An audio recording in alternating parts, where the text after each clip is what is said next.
చిన్న రొయ్యలైనా, పెద్ద రొయ్యలైనా, ఏ రొయ్యలైనా సరే టేస్ట్ అయితే చాలా చాలా చాలా బావుంటాయి.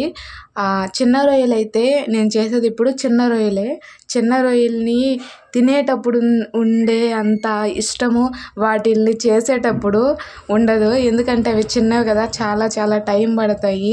మనకున్న నడుము నొప్పులు కాస్త ఎక్కువైపోతాయన్నమాట.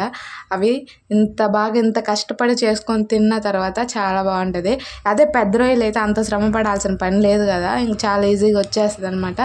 కానీ చిన్న రొయ్యలు చూసేటప్పుడు మాత్రం తీసుకునేటప్పుడు అబ్బా ఎక్కువ అట్లా అనిపిస్తాయి.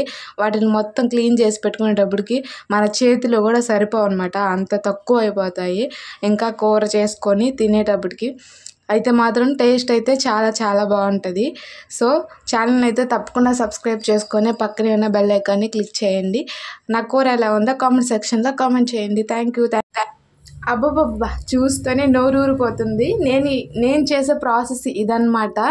సో ఫస్ట్ మసాలాలు అయితే గ్రైండ్ చేసేసుకొని ఇలా బాగా పచ్చి వాసన లేకుండా వేపేసుకుంటాను. తర్వాత మనకు కావాల్సిన మసాలాలు, ఇంకా ధనియాల పౌడర్, ఇంకా కారము అవన్నీ వేసుకొని, కొత్తిమీర అవన్నీ వేసుకొని వేపేసుకొని, తర్వాత ఈ చిన్న రొయ్యలు ఉన్నాయి కదా వేసేసుకొని బాగా కలిపేసుకొని బాగా ఉడికేదాకా, ముద్దొచ్చి ఆయిల్ తేలేదాకా ఉడకబెట్టేస్తాను. మీరు ఎలా చేస్తారో కామెంట్ చేయండి.